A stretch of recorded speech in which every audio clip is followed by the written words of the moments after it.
Series, we've seen many pieces of plastic, good and bad. But enough about our reviews. Let's find out what games they're looking at. First up, upset parents everywhere by shooting more real-life digitised actors in Lethal Enforcers 2. For all budding cowboys out there, you can now get your hands on Lethal Enforcers 2. Basically, you can take part in armed robberies, bank robberies, shoot-em-ups at the saloon, and even the Wild West chase with the Indians. The gameplay is very, very straightforward.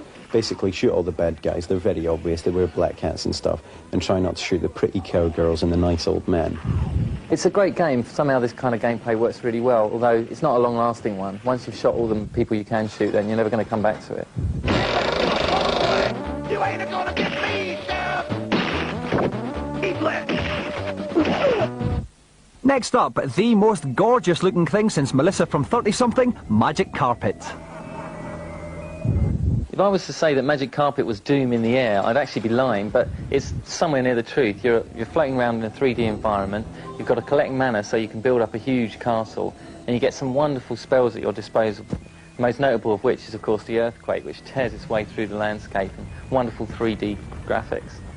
Shoot lots of things, rescue lots of people, increase your magical power, and take over magical Arabian kingdoms. It's a good-looking game. But again, it's only going to appeal to a limited audience since you need a super powerful machine to get the most from it.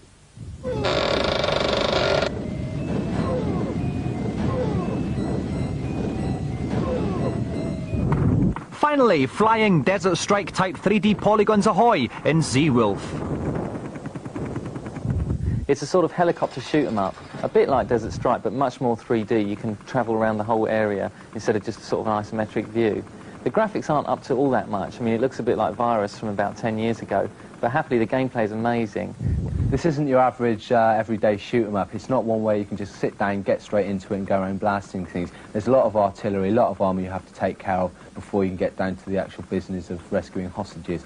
You have to scour the earth, destroying entire battalions of tanks, planes and artillery. It takes a long time to complete this game. We're about a third of the way into it and it's huge. And there's nothing particularly new on offer here, but it's such a solid and playable package. I think Amiga owners will love it.